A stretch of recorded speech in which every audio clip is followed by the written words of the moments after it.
Alunantala, siap berdarah sebagai Pelipurara. Halo Sobat Bibama, setelah sekian lama kita hanya berjumpa via suara, akhirnya hari ini kita berjumpa tatap mata.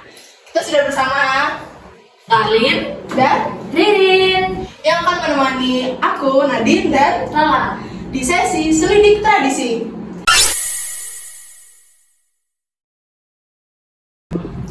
Sama seperti judulnya, selidik tradisi dan pastinya ada keterkaitan dengan adat dan budaya daerah tertentu. Dan kalian pasti mau tahu kan mereka itu dari mana? dari Sumba, Provinsi Nusa Tenggara Timur.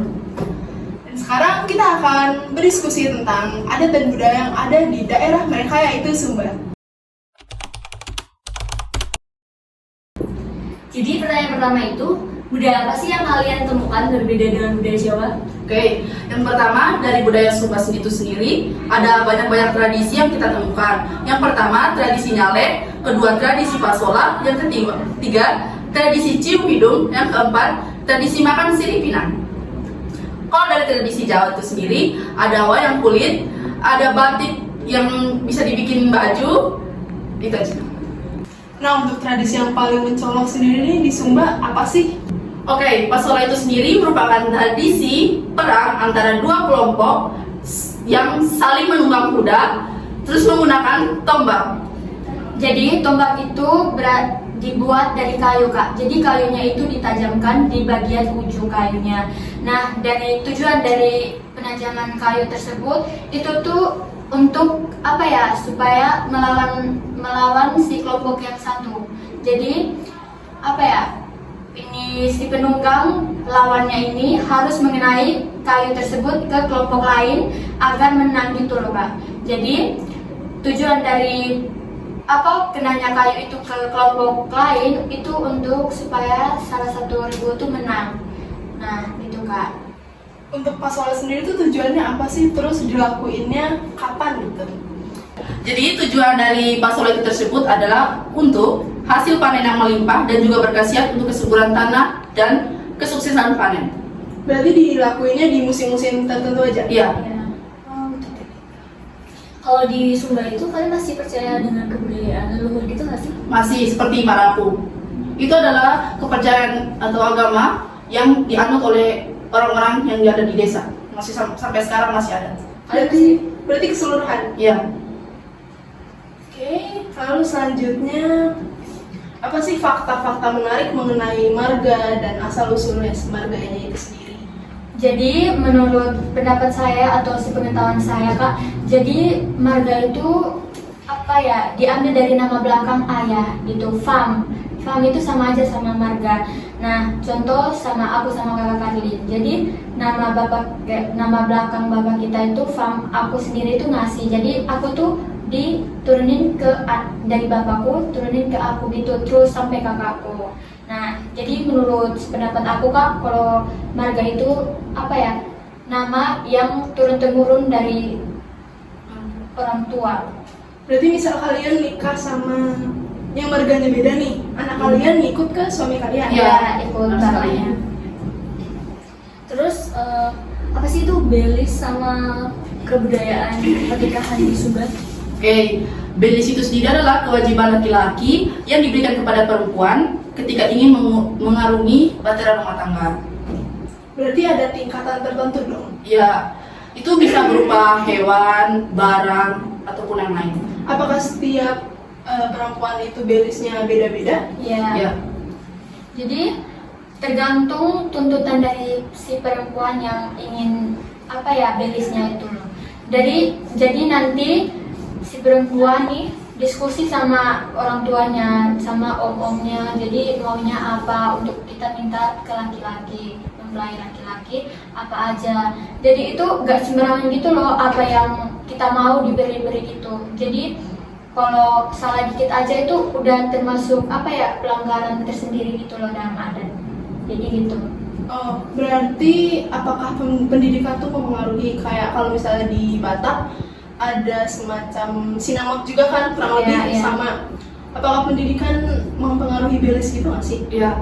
Seperti misalnya kalau si perempuan ini, contohnya profesinya dokter. Ya. Nah, si laki-laki ini profesinya ya polisi. Berarti itu belisnya pasti mahal, karena ya dari sisi profesinya itu dilihat bahwa si perempuan ini dokter. Dari sekian banyaknya budaya yang ada di Sumba itu, budaya apa yang kalian banggain sama siapa?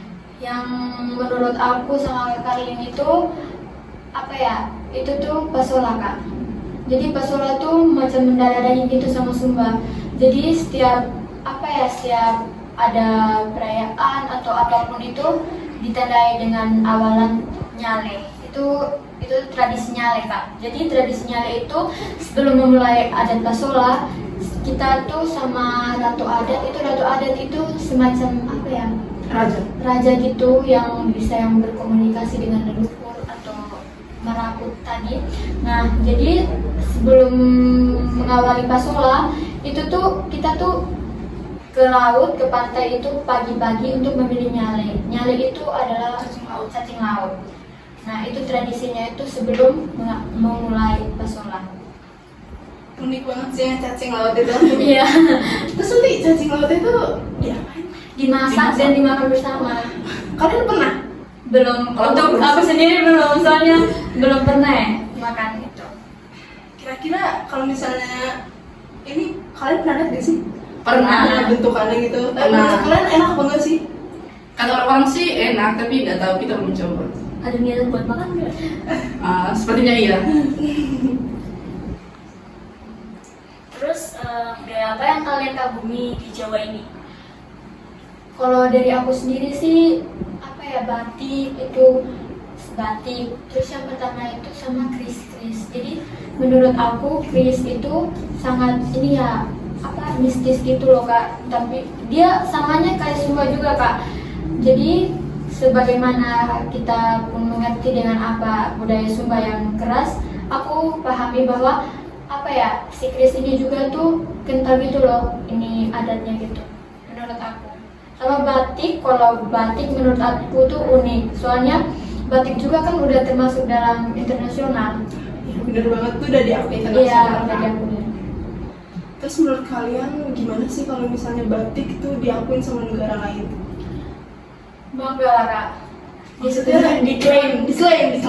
Oh. Jadi kayak ini tuh bukan punya Indonesia, ini punya kita gitu. Oh, kalau menurut aku sih kita harus mempertegakkan itu aturan mainnya gitu loh kak. Maksudnya kalau bukan milik mereka atau bukan punya mereka itu jangan semaunya gitu loh anggap ini barang tersebut. Sebelum menutup pertanyaan selanjutnya nih, kalian kan dari Sumba nih jauh-jauh ke Jawa. Ada culture shock gak sih? Maksudnya dari Sumba ke Jawa nih, pas ke Jawa kayak, ih kok ini gini sih, di Sumba gak ada kayak gini tahu. Kok ini gini sih, di Sumba kan kayak gini gitu. Oke. Mungkin itu dari pengalamanku yang pas aku datang pertama ke sini, aku merasa heran itu bahwa di sini tuh masih kental banget bahasa Jawanya. Seperti kalau misalnya ngomong sama teman atau sama orang tua pun itu kalau di sini kan masih sama bahasa Jawa, kecuali kalau misalnya di sekolah itu enggak. Nah, di situ aku sangat heran karena di Sumba itu kalau misalnya udah di kota atau sekarang udah banyak yang nggak pernah pakai bahasa Sumba, kecuali kalau misalnya kerabat yang paling dekat itu pakai bahasa Sumba. Paling banyak itu nggak ada yang pakai gitu. Berarti udah pure bahasa Indonesia gitu ya Mbak? Tapi kalian kalau misalnya sama keluarga inti gitu, bapak ibu masih pakai bahasa Sumba? Nggak, sekarang udah bahasa Indonesia. Di satu sisi juga kita nggak terlalu paham juga dengan bahasa Sumba gitu. Berarti ya mix, bisa jadi mix gitu guys. Iya guys. Yang terakhir, pesan dari kalian apa sih untuk generasi zaman sekarang, generasi Z nih, mengenai keberagaman yang ada di Indonesia saat ini? Pesan dari aku, kita harus membanggakan budaya kita sendiri, dan kita juga harus memperkenalkan budaya kita sendiri ke negara kancah internasional Serta melestarikannya. Gitu guys. Ya, segitu aja dari kita di sesi Selidik Tradisi. Sampai ketemu lagi di sesi selanjutnya. Bye. Halo Nantala. Siap mengudara sebagai pelipur udara.